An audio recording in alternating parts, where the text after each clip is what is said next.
में हर जगह पर दबाव डाला जा रहा है। मैं तो इस इशू की बात कर रहा हूं। आप मुझसे मुझे बता दें, आप सीने पर हाथ रख के बता दें, अली हैदर साहब कौम के लाइव है, आप बताएं सहाफत पर दबाव नहीं है। अमीर अब्बास साहब, सर अब जो मियां दाऊद साहब का स्टांस है वो आपने सुना है कि ये लेटरबाजी हो रही है, ये एक सियासी चाल है और ये पहले भी किया जा सकता था। ये ऐसा तो नहीं कि दबाव आज आया है जजेस पे, पहले भी आया था। जब पहले आया तब बोल देते आप तो, और फिर केसेस का हवाला भी नहीं कह रहे, सिर्फ एक केस का हवाला दिया गया। क्या आपकी क्या राय है सर? आप उनके मौकफ से एग्री करते हैं, डिसएग्री करते हैं, और आपको क्या लगता है सर ये अचानक से जजेस का इतनी बड़ी रेवलेशन कर देना, what's the method behind this?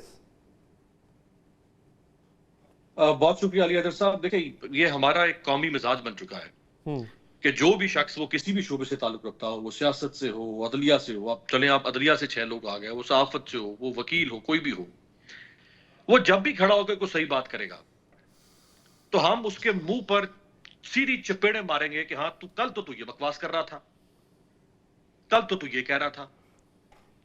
हमारी हालत ही हो चुकी हुई है कि जब तक फैसलाबाद में एक शख्स जिसकी गर्दन पर डोर चलती है, जब तक वो मोटरसाइकिल से गिरता नहीं है, वो खड़ा नहीं होता, वो गर्दन पर हाथ नहीं रखता, वो कटे हुए गर्दन से खून का उबलता हुआ फवारा कौम के सामने नहीं रखता, हम मानने को तैयार नहीं है कि पतंगबाजी इस मुल्क में जानलेवा खेल बन चुकी है। क्या लोगों की गर्दनें कटवा के उनसे फवारे निकाल के आप पे तसल्ली होगी कि इस मुल्क में कोई इशू है? जो बात 6 जजेस ने लिखी है, ये जुर्म कर दिया उन्होंने, हमने उन्हीं को कटहरे में खड़ा कर दिया है, हम उन्हीं से खराज वसूल कर रहे हैं, हमने उन्हीं के लिए मक्तल सजा दिया है। कौन इस मुल्क में खड़ा होगा फिर?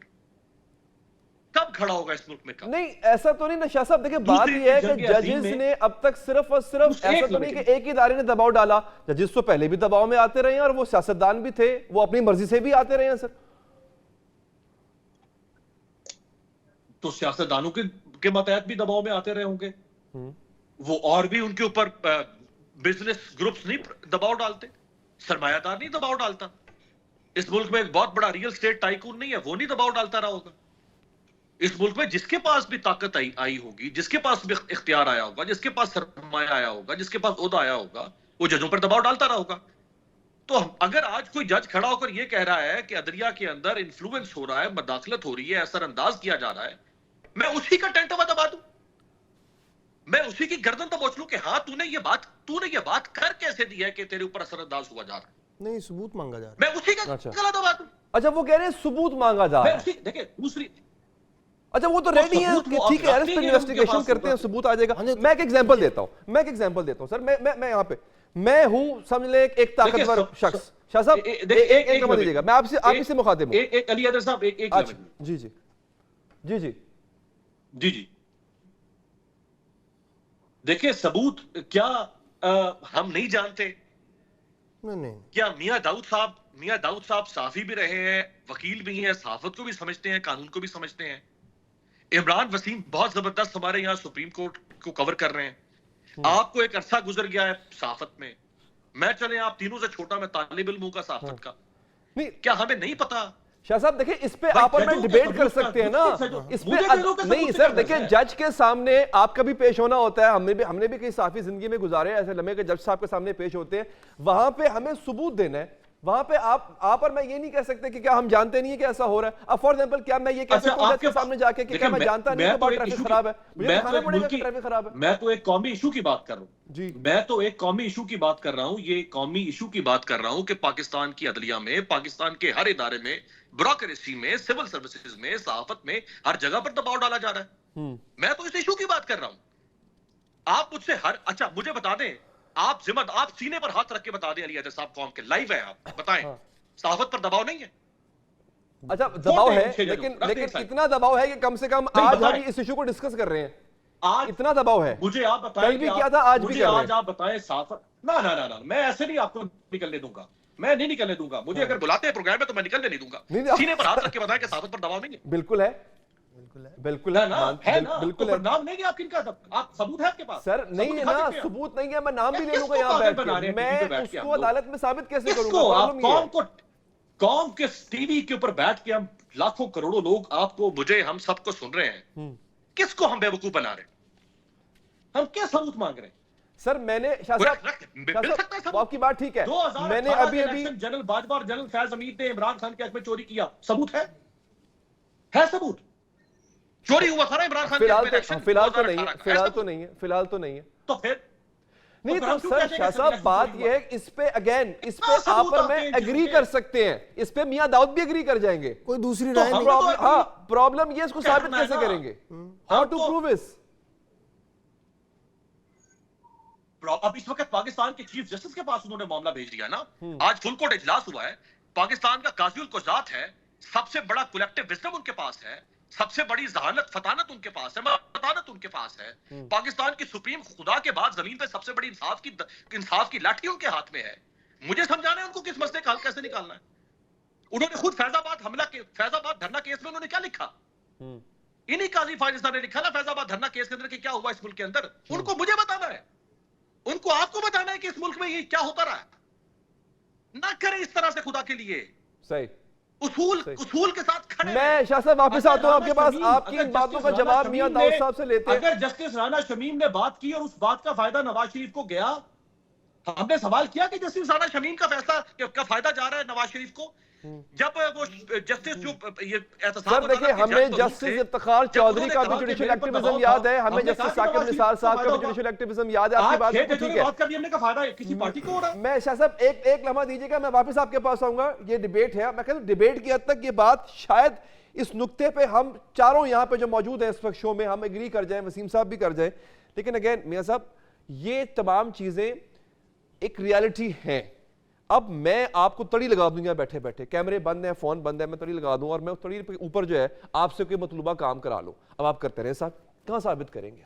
ये मैं और आप कर सकते हैं, लेकिन जब आपने आइन के तहत किसी शख्स ने हलफ उठा लिया, कोई जज, कोई ब्यूरोक्रेट, कोई फौजी अफसर, कोई अवामी नुमाइंदा, वो नहीं कर सकता। मैं और आप कर सकते हैं। आप उनकी पाबंदी कटहरे में क्यों खड़ा कर रहे हैं? मैं ना ये इल्जाम लगाया कि यार मुझ पे दबाव है, आप तो चल पड़े उसको कटहरे में खड़ा करने के लिए, इसके खिलाफ भी कार्रवाई करो। हैदर साहब, हम सारी जिंदगी बेवकूफ़ी बनते रहेंगे। आज इन जज साहबान का ज़मीर जाग गया। ये इन जज साहबान का ज़मीर तब क्यों नहीं जागा जब ये इस्लामाबाद हाई कोर्ट के अंदर ब्लैंकेट किस्म की फेवर दे रहे थे, तब ISI मुदाखलत नहीं कर रही थी। इसी इस्लामाबाद हाई कोर्ट के यही जज साहब अब रुके, अब मुझे बात कर लेने दें। ये इमरान खान साहब को उनकी अडयाला जेल को उनकी जाती लग्जरी रहायशगाह बना दिया, इन जज साहबान ने खिलाफे कानून बना दिया है। और यही जज साहबान कह रहे हैं कि ISI मुदाखलत कर रही है। भाई ISI आपको कह रही है कि आप खिलाफे कानून लोगों को वहां पे मुलाकातें करने की इजाजत दी, जेल मैनुअल में कहीं कॉग्निजेंस लिए मजिस्ट्रेट से डायरेक्ट सेशन कोर्ट को जो इमरान खान का तोशाखाना वाला केस चला गया था जी, तो वो बिल्कुल जस्टिफाइड है, वो बिल्कुल लॉ में प्रोवाइडेड है। अच्छा हैदर साहब, वो लॉ में प्रोवाइडेड है, आप उसको चैलेंज करें। अब इसका मतलब ये है कि अगर वो गलत कर रहे हैं तो फिर आप भी गलत करेंगे, तो फिर इसका मतलब हुआ कि जज साहब ने ओथ तो आइन के ऊपर नहीं लिया, उन्होंने तो आइन के मुताबिक काम करना है। मैं गलती कर सकता हूं, आप कर सकते हैं, वो नहीं कर सकते। मैं गलत बयानी कर सकता हूं, मुझसे कोई गलती हो सकती है, जज साहबान गलत बयानी भी नहीं कर सकते। सर देखिए अगेन फिर अब यहां पे बात आपकी एग्री करता हूं। आप हमारी कौम, हम बहसीत मजमूई, हम मौलवी मुश्ताक को बुरा कह देंगे, लेकिन उसने जिसके कहने पे फैसला दिया भुट्टो की फांसी का, उसका नाम फिर हम नहीं लेंगे ना। सर हम तो दबा कर लेते हैं, इसमें कोई दूसरी नहीं है। यहां क्यों नहीं ले रहे आप? हम तो अमीर अब्बास साहब की इस बात से मैं 200% मुत्तफिक हूं।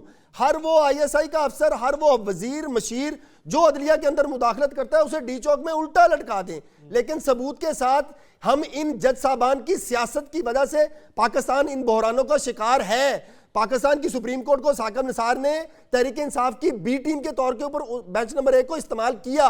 इन जज साहबान के ऊपर इल्जाम है कि ये इमरान खान को इस्लामाबाद हाई कोर्ट में बैठ के बियॉन्ड द जुरिस्डिक्शन रिलीफ देते रहे। ये पाकिस्तान में कभी नहीं हुआ। और जो नवाज शरीफ के साथ उसके बेटे वो भी गलत होता रहा, वो भी कभी नहीं हुआ। तो सर फिर कसूरवार सारे ही हैं, सारे कसूरवार हैं, के भी और अब के भी। जी बिल्कुल, और इसी अपनी मर्जी से कर रहे हैं ये इसीलिए मैंने अपनी इन सबको इसमें बेनिफिट क्या है? बेनिफिट में साकिब निसार को क्या बेनिफिट था? अब मौजूदा अगर हो रहा है तो अब जजेस को क्या बेनिफिट है इससे, अनटिल और अनलेस इन पे दबाव ना हो? बेनिफिट क्या है? प्रोजेक्ट इमरान खान के तहत जो इंडक्शन जुडिशरी के अंदर की गई हैं वो आज पे बैक कर रही हैं। आप ये देखें कि इस खत का जब कोई कानूनी तौर के ऊपर हल ही कोई नहीं है। आपकी अदलिया में जो जजेस की इंडक्शन है वो सियासी प्रोजेक्ट इमरान खान हमेशा सियासी होती है, सियासी है। हाँ, हमेशा इमरान खान के वो जो है वो रूल्स से हटके, मेरिट से हटके, इंटरव्यू से हटके, सिर्फ अली हैदर साहब का जानने वाला है उसको हाईकोर्ट का जज बना दिया जाता है। अपना पर्सनल वेंडेटा या पर्सनल लाइकनेस और फॉन्डनेस पे कर रहे हैं सब कुछ। जी, मैंने अपनी सुप्रीम को अपनी आईनी दरख्वास्त में केसेस का हवाला देकर यह बात की है कि अगर एक आम आदमी को एक ही मरतबा हफाजती जमानत मिलती है, दूसरी दफा नहीं मिलती, तो फिर इमरान खान साहब को 3 मरतबा क्यों दी गई? जब इस पे जरा आपकी इस मौके पे शाह साहब, ओवर टू यू सर। ये फिर आवे का आवा बिगड़ा हुआ है सर, ये पहले भी यही था, अब भी अगर यही हो रहा है, लेकिन मियां दाऊद साहब का उनका जो पॉइंट ऑफ व्यू है वो ये है कि ये इंडिविजुअल लेवल पर भी हो रहा है, लाइकनेस, फॉन्डनेस और डिसलाइकनेस पर भी हो रहा है, और वो ये भी मानते हैं कि हाँ दबाव पहले भी रहा है, अब भी है, कोई नई बात नहीं है। एक और बात ऐड कर दूं अमीर बात साहब, मेरा सिर्फ सुप्रीम कोर्ट से दरख्वास्त में यह मुतालबा है कि एक मरतबा इसको वंस फॉर ऑल सेटल कर दे कि जज साहबान ने इंडिपेंडेंटली कैसे काम करना है, आईएसआई हुकूमतों ने मुदाखलत उनकी हमने कैसे रोकनी है, ये अब एक मरतबा खत्म कर दे। 75 वर्ष बाद भी हम वही रोना रो रहे हैं। चलें ठीक है शाह साहब प्लीज, अमीर अब्बास साहब प्लीज। मैं बड़ा शुक्रगुजार हूं मियां दाऊद साहब का कि उन्होंने ये मुतालबा किया है कि वंस एंड फॉर ऑल इस मामले को सेटल करते हैं, once and for all settle करते हैं। देखें, प्रोजेक्ट इमरान खान तो था, इसमें कोई शक नहीं कि प्रोजेक्ट इमरान खान था। क्या प्रोजेक्ट पीडीएम नहीं था? क्या आज प्रोजेक्ट शहबाज शरीफ नहीं है? मसला हमारा यह है कि जब हमने पिछले 40-45 साल की तारीख में से सिर्फ एक ही शख्स को प्रोजेक्ट करना है ना, तो फिर हम ऑब्जेक्टिव बात नहीं करेंगे। सही, आई गेस आपका शायद मैं तो मियां दाऊद साहब के साथ एग्री कर रहा हूं कि प्रोजेक्ट इमरान खान काम करते हैं। हम आज मियां साहब हाथ रख के बताएं सीने पे कौम को कि आज प्रोजेक्ट शहबाज शरीफ नहीं है, प्रोजेक्ट पीडीएम नहीं था। नहीं, मैं 1981 में प्रोजेक्ट शहबाज शरीफ नहीं था। जी इमरान साहब एक क्विक अपना अगर हमने मसले को हल करना है। जी इमरान साहब मुझे क्विक पॉइंट ऑफ व्यू दे दें। साहब आपका लिंक फ्रीज हो रहा है बार-बार, आपका लिंक फ्रीज हो रहा है। थोड़ा सा डिफरेंशिएट कर लें कि जो इमरान खान का जो प्रोजेक्ट था उसकी आबियारी की गई, सालों तक उसकी आबियारी की गई और फिर उनको लॉन्च किया गया। लॉन्च करने के बाद उनको इक्तदार में लाया गया। ये जो पीडीएम के प्रोजेक्ट की बात की जा रही है, ये प्रोजेक्ट नहीं है। आप इसको प्रोडक्ट कह सकते हैं, आप इसको प्रोजेक्ट नहीं कह सकते।